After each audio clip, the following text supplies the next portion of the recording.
ఇవాళ కల్వకుంట్ల కుటుంబం బీఆర్ఎస్ పార్టీలో ఒక కలహాలు ఆధిపత్యం, రాజకీయ ఆధిపత్యం ప్రారంభమైంది.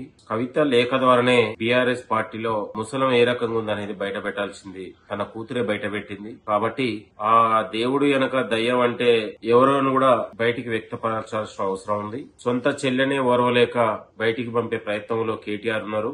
కాబట్టి అంతిమంగా తెలంగాణలో ఆ పార్టీకి ఇక నూకలు చెల్లినట్లే. ఇక బీఆర్ఎస్ పార్టీ తెలంగాణలో భవిష్యత్తులో ఉండదేమో అని సంకేతాలు కూడా మనందరికీ కనపడుతూనే ఉన్నాయి.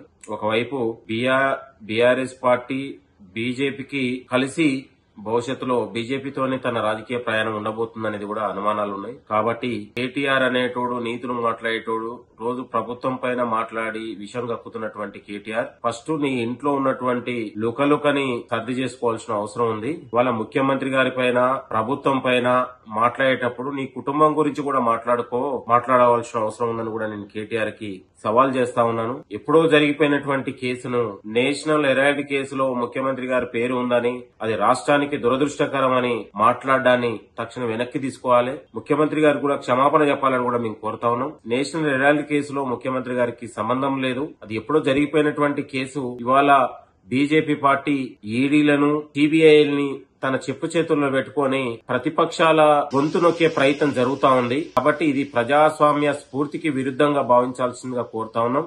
ఏది ఏమైనా కేటీఆర్ లాంటి ఒక విష పురుగు తెలంగాణకు పట్టినటువంటి శనిగా మనం భావించాల్సిందిగా కోరుతూ ఇవాళ సొంత చెల్లెని ఓర్వలేనోడు ఇవాళ నీతులు మాట్లాడే ప్రయత్నం జరుగుతా ఉంది. కాళేశ్వర్ కమిషన్ కు టీసీ ఘోష్ కమిషన్ ముందుకు మీ బావని మీ అయ్యను హాజరుపరిచే ప్రయత్నం కూడా చేయాల్సిందిగా కోరుతూ కాళేశ్వరం పైన నిజాలు ప్రజలకు వెల్లడించాల్సిన అవసరం ఉంది. మీరు నిర్వాహకం వల్ల తెలంగాణ ఆర్థిక వ్యవస్థ ఒకవైపు చెల్లాచెదురయ్యే పరిస్థితి కనపడతా ఉంది. కాబట్టి కేటీఆర్ అహంకారపూరితమైనటువంటి వ్యాఖ్యలు ప్రభుత్వం పైన ముఖ్యమంత్రి గారి పైన ఈ వ్యాఖ్యలు ఉపసంహరించుకోవాలని కూడా నేను కోరుతా ఉన్నాను.